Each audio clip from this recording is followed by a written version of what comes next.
Hi, I'm Ben, And I'm Kat. and this is Budget Nerds.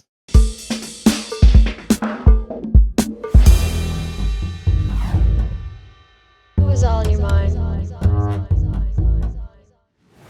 You are not alone. No, you are not.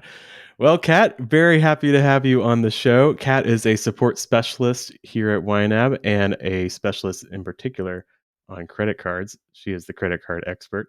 Ernie is on vacation for a couple weeks, so I thought I would return the favor and do a Budget Nerds without him, and so we can keep this going. And it was a great opportunity to bring Kat on and just pick her brain for a little bit about how credit cards work in YNAB, maybe some workarounds that people often use, some questions that you guys have. We actually got some from the community, so really happy to have you on, Kat. Why don't you say a little more about what you do at YNAB?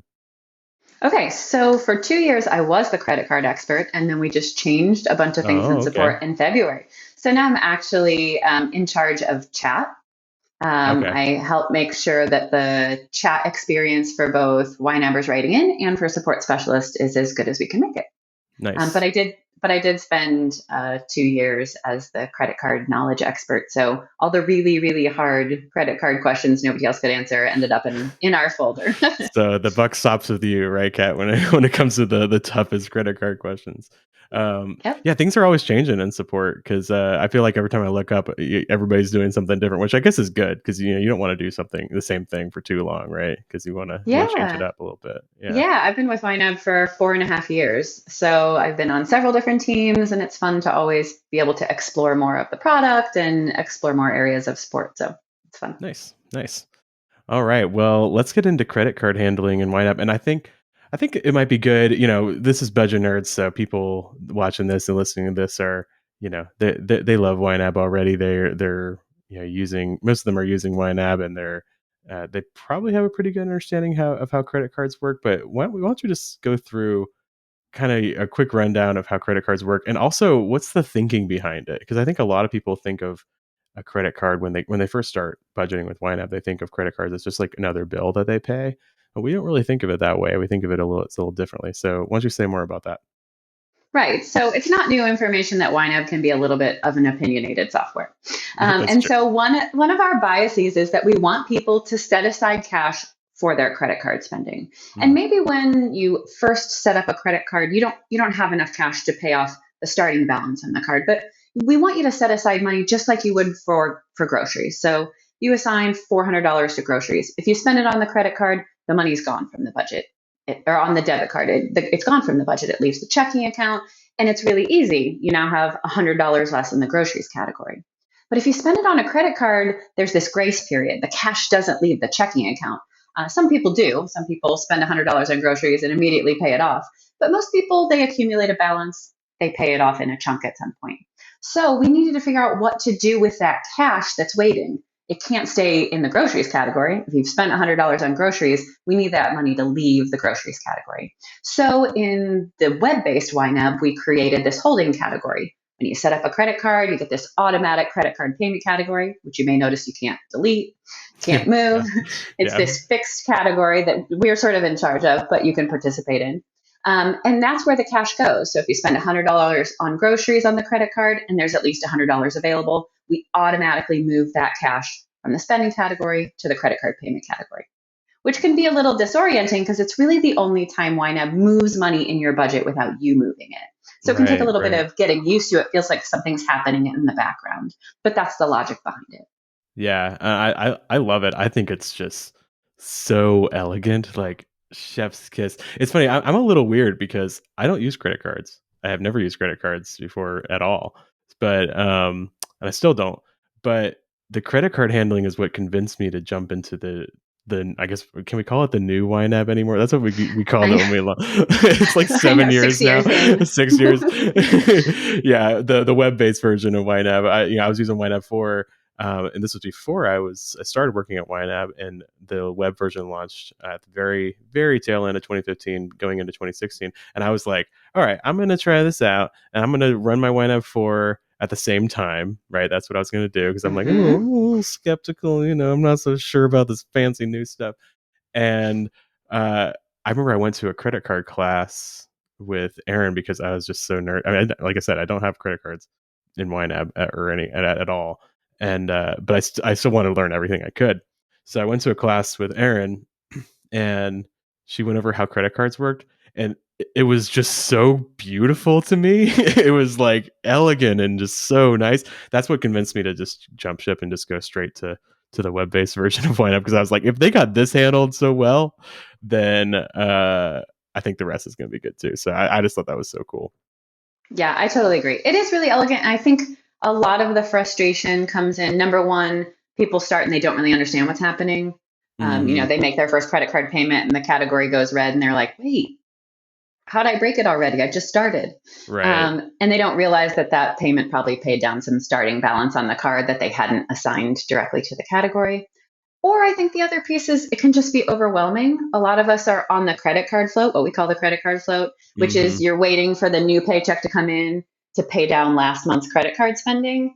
And you don't really realize that until you set it up in YNAB and all those numbers tell you the truth for the first time. And that can be really hard.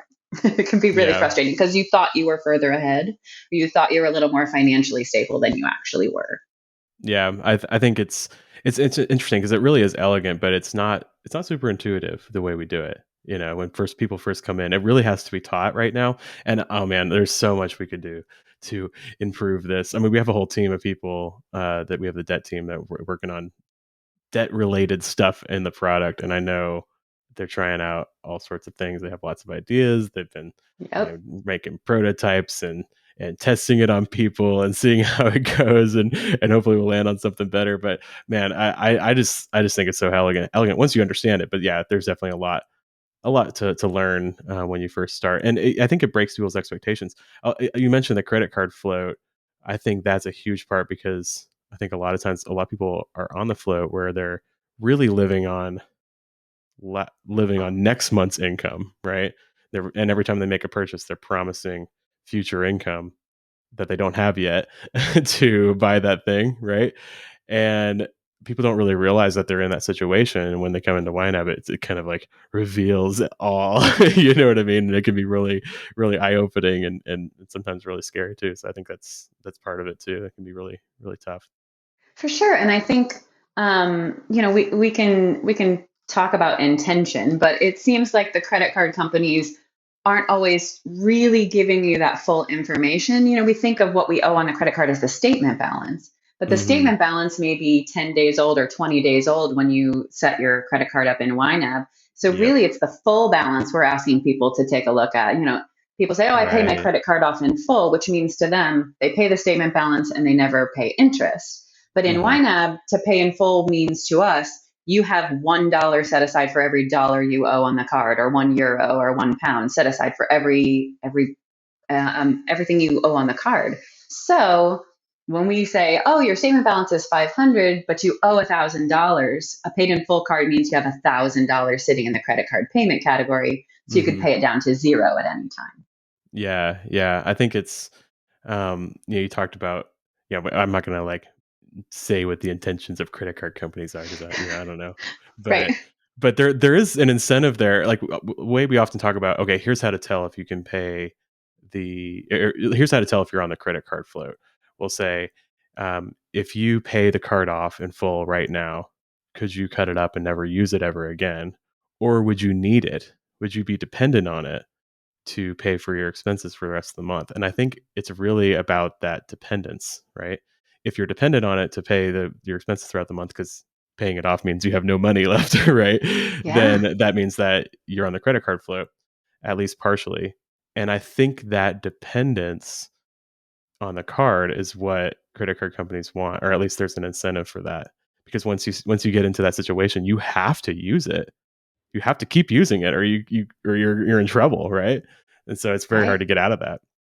And we recommend that when people are trying to get off the credit card float, if they absolutely need it, it's Hmm. okay, cover all your current spending, cover overspending, and then assign money over time to the credit card payment category until you're able to get off that float.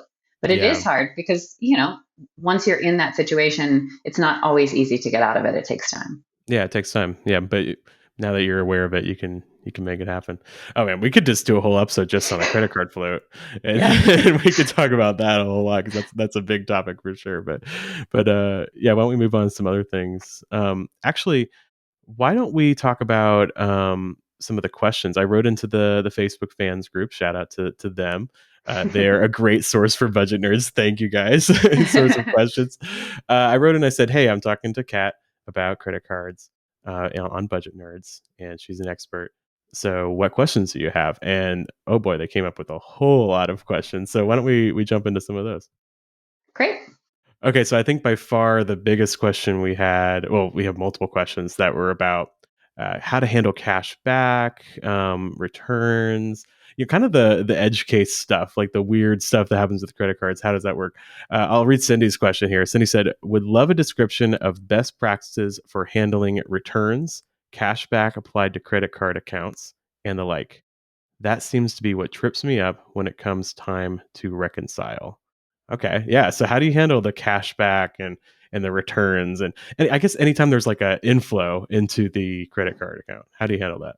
Yeah, awesome. Okay, so we're gonna let's assume we have a paid in full credit card. Hmm. So we owe $1,000 on the credit card, and we've got $1,000 sitting in the credit card payment category. So that's sort of this baseline for it'll help us understand what's happening. So let's say I returned a $100 item and I assigned it back to the category. So let's say I bought a pair of shoes. I didn't like the shoes. I returned the shoes. So Hmm. if I assign the inflow, that $100 inflow to the clothing category, the cash that was sitting in the credit card payment category goes back to clothing. So what I owe on the card now says 900, and the cash I have set aside to pay it now says 900 because the $100 went back to clothing. So that's the easiest way to handle a return if you're a paid in full user and you want everything to stay the same. Hmm. You can do the same thing with a cashback reward. Let's say you get a cashback reward and they put the $100 inflow into your credit card, and you have all kinds of other options, right? Sometimes people get checks in the mail, they deposit them into their checking account or however else that works. But if you get an inflow to your credit card and you want to use it for travel, you can do the exact same thing. You can just categorize that cashback reward to travel, and Okay. it'll put that money in your travel category, and it will fund whatever new credit card spending you do, or and even cash spending. Right. Okay. Or if you're like, this is just a cashback reward, I don't know what I want to do with it necessarily, then you can use inflow ready to assign for the category. All that does is change what you owe on the card. It just reduces that balance from 1,000 to 900. It does not change the cash in the credit card payment category. So now you still have $1,000 there. Your $100 cash reward is in the credit card payment category, and you can move it anywhere else you want from there. Okay. So then you effectively just have cash that you can use. You effectively have cash, you can move it to ready to assign. And sometimes people think, oh, that should automatically move that $100 to Right. ready to assign, but it doesn't because of the way the credit card handling works in YNAB. It's not a cash account. Right. So I guess moving that might cause some problems. You want to do it intentionally, or otherwise, you might. There's some edge cases I'm sure where it would get pretty weird if we did that. for sure, for sure. What's cool about this is, okay, so if you don't have a budget and you're not setting money aside for the credit card payment in the way that we are when we use YNAB, getting that cash back is essentially just reducing the debt you have on the card. But with YNAB, because you set that money aside separately, you're almost converting that cash back reward into actual cash that you can use. It kind of makes it more usable, I think, than it does Yeah. if you don't have a budget. So that's kind of cool. And that's also what I think makes it confusing. So Mhm. people get that reward and they're like, why is there more money now? Right. I just reduced what I owed on my card. Why is there more cash? Like Mm, it's wrong. The budget's wrong now. But really where the cash comes from is if you were setting aside the cash all along for your spending, and right. then you got a cashback reward that reduced what you owed, you've been setting aside that cash. That is your cash that's living in your cash account. It's Yeah. now extra because you've reduced the debt through some other means. It basically is.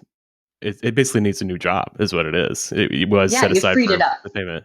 Yeah, I think about this with credit with gift cards too. I feel like if you give a YNABber a gift card, you're essentially giving them cash. Like in a lot of cases, like let's say for example, you got a gift card for a clothing store I don't know, Target or something like that, and then they're like, spend this on clothes, right? And if you don't have a budget, like that's all you could do, right? Right. Now Target's a bad example because you can buy like anything. I don't know, like okay, let's say it's like Sephora for makeup. I don't know, something like that. Man, I don't know where I pulled that example out of my. That's not my thing, but yeah, like so. Let's say you got that, and but you had a makeup category that was healthy, that had like $100 in it or something, right? And then you got this gift card, and you're like, well, now that I have the gift card for Sephora, I could take $50 that, let's say I have $50 gift card at Sephora, I could take $50 out of my makeup category, and then I just have cash, right? And so it's Yeah. kind of like that. Like if you give a YNAB or a gift card, you're just giving them cash because they can just offset it in their budget and use it for whatever they want. Same A thing with hundred the percent. return. So yeah, I love that. Yeah, and one other thing I wanted to mention that we sometimes get people writing in when somebody else pays down a credit card from outside the budget, anything like that. That inflow Mm. ready to assign category works well for that. Anytime you're reducing what you owe on a card with cash that's outside the budget, whether that's credit card points or rewards, whether that's somebody else paying down your credit card for you, that's the way to do it. And then you may end up with extra cash in your credit card payment category if you've been setting aside money for that spending all along. That's a good rule of thumb if it's coming from outside your budget, because a return's a little different. Like that money left your budget and now it's going back in, so you kind of really need to put it back into the category where it came from. Well, I guess you could put it wherever you want, but that would be the Yeah. ideal situation. Yeah. And again, you can move it from there, even if you wanted to return it. So that's the beauty if you're into reports and reporting, the beauty of assigning that inflow for the return back to the category will reflect that you never spent that money in the first place. $100 out for shoes, $100 back in for shoes. I never bought the shoes. So my clothing reports, reports later will not show that I spent that money. But then if I don't Mhm. want it in clothing anymore, I change my mind. I don't want shoes. I want to buy something else with that $100. I can move that money in the budget. Man, Kat, I gotta say, I'm really impressed with your ability to explain this without actually demonstrating anything in the app. Like that is a super skill that everybody in support has that I don't really have, because when I teach, when I do presentations, I always have the app right there, so I can lean on that and I can demonstrate the movement, right? But if you're in a chat message with a customer, you can't really do that, can you? I guess you can You make can see videos. me. You can see me moving my hands, though, right? Right. Because I can see. You're visualizing I can it. see this fictional budget in my mind, and that is, yeah, you're right. Especially in chat, it's Yeah, especially in sometimes chat. we have the ability to look at a user's budget while they're live in chat if they enable Mhm. support access. Yeah. But for the most part, I'm like, okay, what does this say? What does this look like? What do you see here? Okay, try this. Okay, there's a lot of just Right. in my mind palace, Yeah, yeah, you just go into your mind just palace. trying to figure it You're out. at the computer with the chat and you go into your mind palace and you see the budget. I can totally see that. Yeah, and I guess if you're on an email, you can send you can make a video or something like that. So you could do that. But chat, you kind of need to be a little bit quicker. Man, all the new this is what we should do. We should have a support specialist on and just be like, what are all the nuances of running support in YNAB? Because man, there's so many. I'm sure there's so many It's stories and interesting it's things. so great, and we have such just absolutely brilliant people that work here. I mean, Oh my it's gosh, so yeah. much fun. Yeah, and that's one thing I love about working here too, is like the support team is like you guys are like the rock stars. Like I feel like a lot of companies, like supports just seen as like a necessary evil, and they're not treated very well. But like yeah, you guys are really, not only are you helping our customers, but you're contributing to the product, contributing to marketing. Like it's a huge, it's all a big collaboration. So it's really cool. Yeah, All and right. that's such a huge part of the reason why I love working here is because I do have so many varied passions, and Mm, it's great to be able to contribute to all the different things. I don't just love credit card handling. I love helping teens and kids learn to budget because I have 4 kids of my own, and so I yeah, love being yeah. able to write for the blog and participate in other things. So it's pretty fun. Yeah, yeah. I know we got some other plans for you with the coaching team, but anyways, we'll talk about that later. Mhm. We're getting off topic here. Let's get back to credit cards. All right, Kat, I have a question from Stephanie here, and hopefully you can answer it because I'm not sure I totally understand. So I'm glad you're here.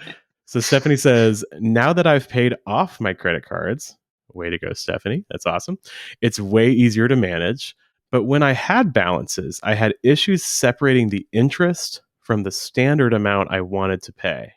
For example, I would budget $200 per month on a card, but then the charge for the interest came in and I didn't know how to allocate it, realizing the payment for the interest was in the $200. Okay, so basically, I get it now. So basically, she's saying I wanted to set aside $200, but that didn't all go to the principal. Some of it had to cover the interest. So how do you handle that in YNAB? Right. So because YNAB, because the individual transactions import, Mm-hmm. interest is a transaction. So it comes in as an outflow and you have to give it a category. It can't just sort of roll into the balance. So you give it a Right. category and then it shows overspending if you don't assign any money there. So let's say in Stephanie's example, she wants to make a $200 payment and let's say she's got $50 interest charge.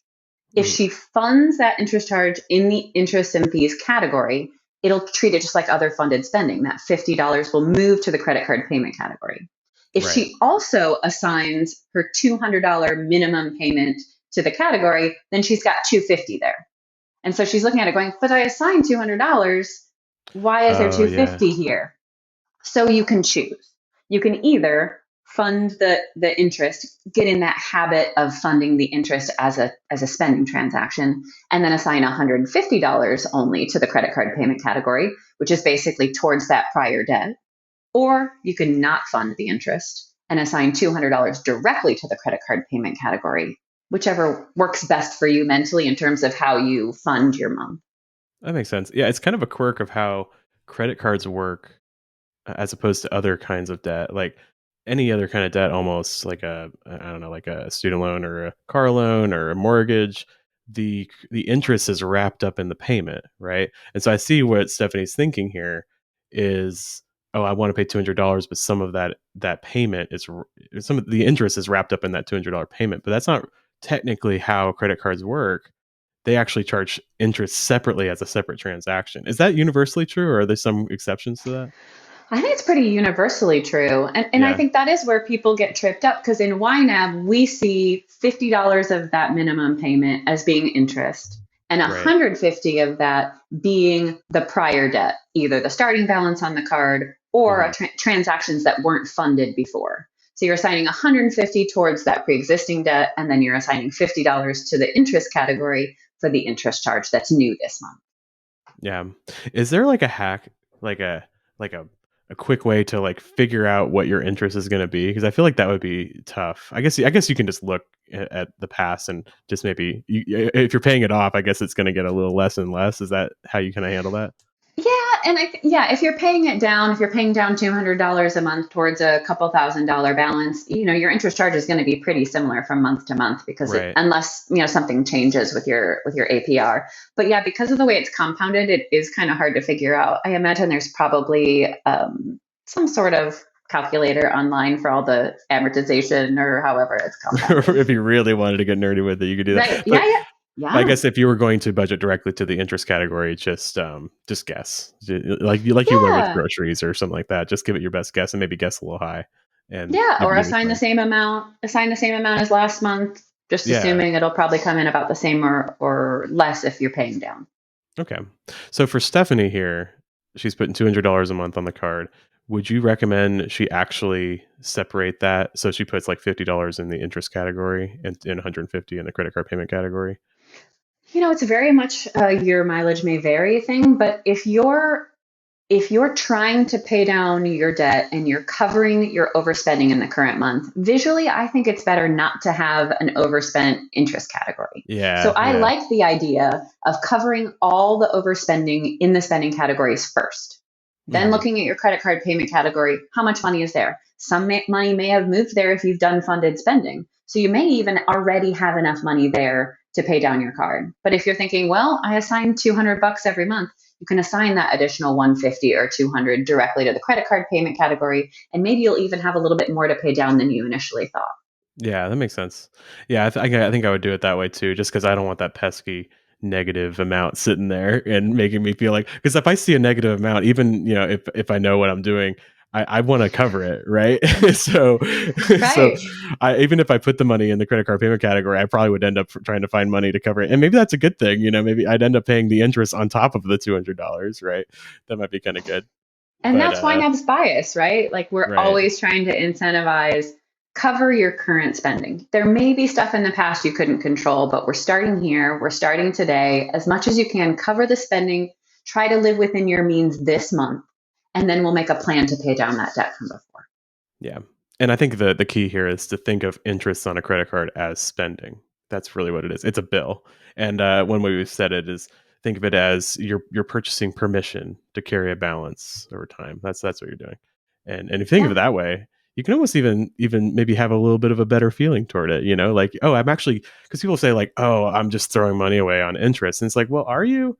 Like, you're actually buying something, right? You're buying the ability to carry that balance so you don't have right. to use all that $2,000 from somewhere else to cover it, right?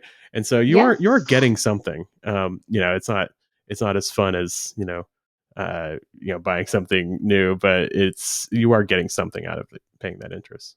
right. Maybe you're paying whatever that percentage is to have been able to get the new tires on the car that you absolutely needed and you Hmm. didn't have the cash for. And so, yeah, you're right. That's a better reframing of, this is what I needed to do to get through that time, and I'll pay it down and pay a little less each month. Yeah, not that we don't want to get it out of our lives if we can. It's always a good thing. Agreed. All right. Sarah's question brings out what I think is the elephant in the room because this is all the rage right now. So let's read Sarah's question here. Sarah says, buy now, pay later schemes like Afterpay, Zip, etc., are similar to credit cards.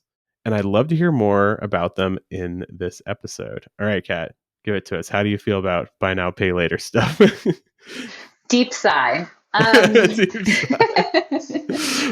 A sense of foreboding, perhaps. So, we have to meet users where they are, especially in support. And Mhm. so while we said YNAB, the company, and YNAB, the app, are opinionated, we also know that people are taking advantage of these. So we want to make sure that they're doing it sort of with their eyes wide open. Mm.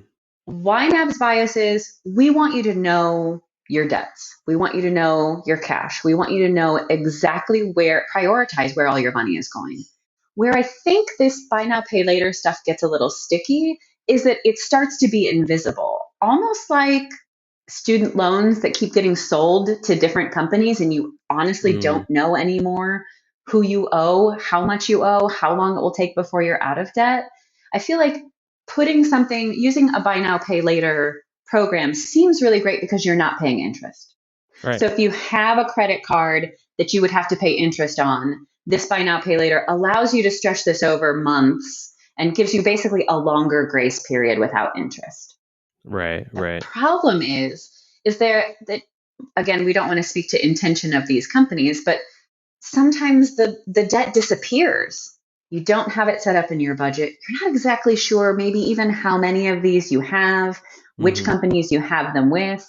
It's easy to miss the payments and then get a fee because you didn't know it was coming out. So that's the risk, is that if you're not intentionally using these, with a credit card, that doesn't disappear. You know how much you owe. You may end up having to pay a little interest over a couple of months to be able to pay it off, but it's a lot more visible. Buy now, pay later, these plans just sort of disappear, and it's hard to keep track of who you owe and what payments you have to make. Yeah, that's really good. That's really good advice. I guess we should say a little more about what buy now pay later is, just in case anybody that's listening doesn't know. So buy now pay later there's a bunch of companies doing this, and you probably have seen it when you check out online. Basically, what they do is allow you, instead of paying for anything. I mean, it can be literally anything at this point. A pair of jeans or something bigger. It could be anything.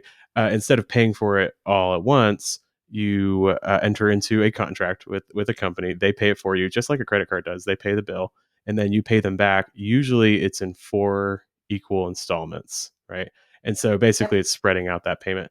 And I think, well, here's what frustrates me with the with the cat is I feel like a lot of the marketing with these companies is there.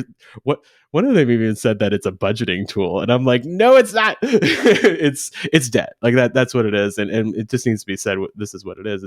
It's debt, and you're making debt payments. And yeah, like you said, I think it can be a good thing for a lot of people, but sometimes if you're not being super aware and tracking it carefully, you can get yourself in trouble because it's really easy to um, kind of enter into this debt contract lots of times because it's so easy to do and it's so low friction that it could add up really quick, and you could be paying a lot of these bills and end up in a place where your whole paycheck is gone because you're paying these 4 installments for all these things you purchase. So how does a YNAB handle this? Like if a YNAB was to use Afterpay, what's the best way to, like, should they create a credit card account for it? Because it's kind of like a credit card. Like what do you suggest if somebody wrote into the queue for this? Yeah, so we have a whole setup. It just depends on whether you have one of these or whether you have Uh, multiple. We don't recommend setting them up as a credit card okay. because that funded spending handling doesn't work because you made the purchase once. So Right. the purchase happens that one time. You don't want to fund it in the spending category. Most people, they don't have the cash right now. Otherwise, they would Right. have just paid for it. Hmm. So it's not technically funded spending. The money can't move to the credit card payment category for that buy now pay later program. So it gets Right. really tricky. What we recommend is tracking them as tracking accounts. If you have Okay. multiple and you want to keep track of them, or if you just have one, you can create a category, put a target on it, Yeah. remind you to fund it, because that's the trick, right? Let's say you've got, maybe you owe $500 on your credit card. That's the debt you have. And so you're Right. thinking, okay, I'm going to plan ahead and it's going to take me, 10 months to pay that off at 50 extra bucks a month. Hmm. But with these buy now, pay later programs, you could have a couple $100 worth of money, next month's money that's already decided, right? Like Hmm. that money's already earmarked. I know I have to pay that money. But if I'm not reflecting that in my budget, I may sort of be thinking of that $300 or whatever that monthly amount is as being able to both pay for groceries and not remembering that it all that needs to be set aside to pay down those buy now, pay later programs. Yeah, that's good. So a category in the budget with a target is really important. That way, when you go to fund everything, you go, oh gosh, I forgot. Okay, I have to set aside 150 bucks right now, first thing, because those payments have to be made. And that Yeah. just gives you less cash for next month and the month after that and the month after that. Yeah, yeah. So you have, so you set that target. You're almost like setting up an obligation to fund it. Would you use scheduled transactions maybe, like if you're doing a 4 installment plan? Could you set up like 4 scheduled transactions and do it that way? Yeah, you could. Yeah, you could set up a repeating one, and there isn't a way to set an end date for it, so it'll Uh huh. continue beyond when you set it up for. But you can. I recommend putting a little note in the memo saying last payment is this date, so you can Hmm. delete after that. But Yeah, it'll just give delete you it. an idea when you click into that next month that those dollars are already spoken for. Yeah, yeah. I like the idea of doing the scheduled transactions. Although, yeah, there is that piece where you need to remember to delete it. But I guess it would be the same thing with the target. You need to remove that when you don't need it anymore. Well, you can set it to not repeat, so you can Oh, that's right. say. Yeah. Okay. Yeah, so that works well too. But of course, we're talking to budget nerds, so Yeah, yeah. They, you they know know what to do. They they know what to know what do. they know their preferences. Yeah. Can you say a little more about a tracking account? So if you're doing this all the time, you'd want to track it, so you're basically tracking the total amount that you owe in a separate tracking account that isn't affected by the budget. Correct. And if you have a lot of them, we even recommend creating a category group just for buy now, pay later programs so that you can see at a glance, okay, these are how many I have open. And of course, you can, the budget nerds know you can make those category names anything you like. So you can include the total balance, you can include, Mhm. they when they have to be paid off by, you can include the monthly amount, anything like that. That's helpful. Nice. Okay. Yeah. So I mean, it can be used responsibly with your budget, and it could, because what you're doing is you're just adding awareness, and that's what we're all about here, right?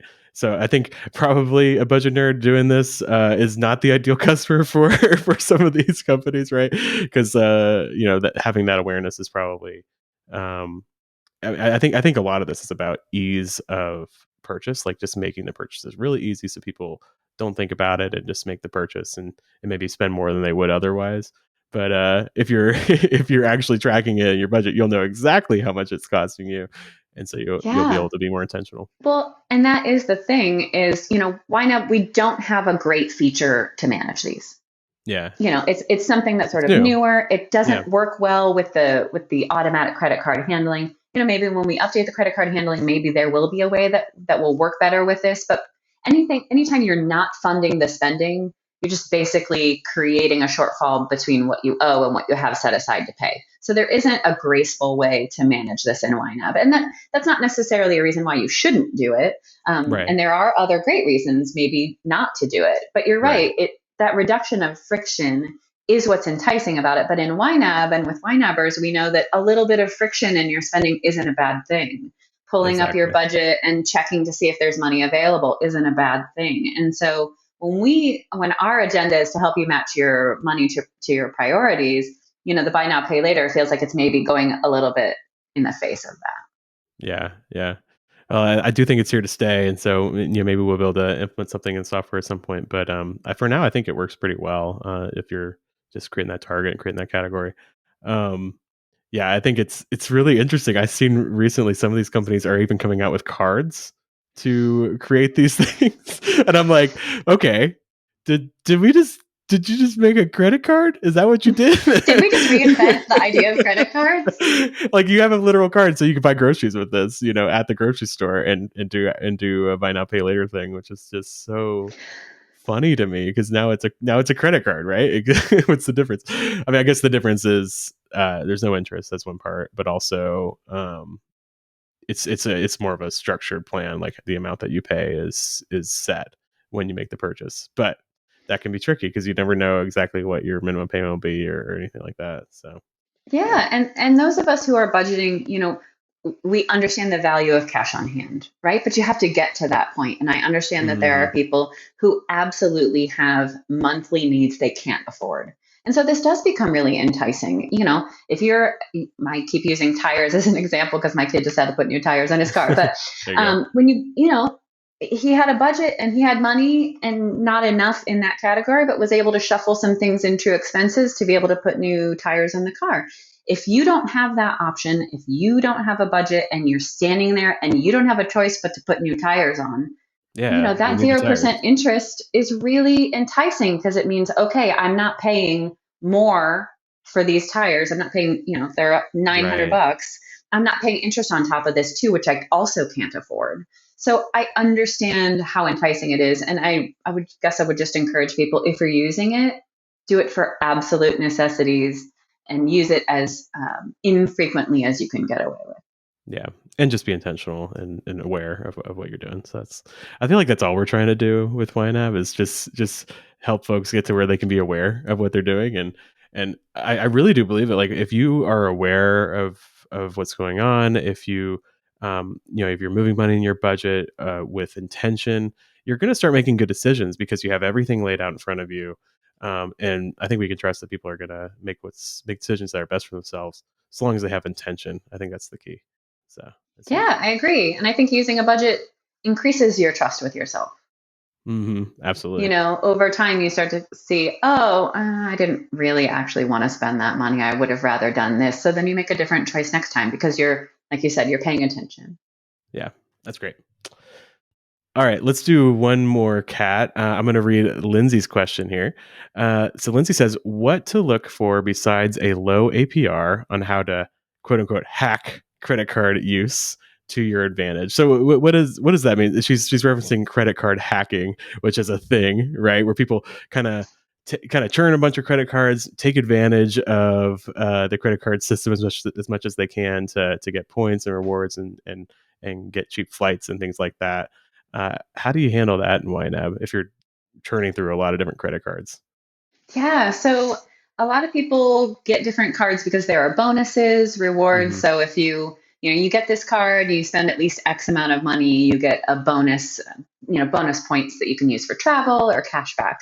So we do have some power users who are really into this. And so I definitely would recommend obviously setting them up in YNAB, assigning, the money for the starting balance so that you can have it set up to pay in full. And then in terms of what to do with those points, we do have people who've written in who have created a separate budget just for their credit card points. And so that can be really helpful if you're planning for, I need X amount of points in order to be able to buy the flights for this travel I have planned for the family. It can be really cool because you can actually set a target. So you could create a budget account for each of the points. You can add transactions, you can delete transactions you can add outflow transactions when you spend the points or turn them over. So a lot of people think that's a really helpful way to keep track of their points, especially when they're saving them up for something in particular.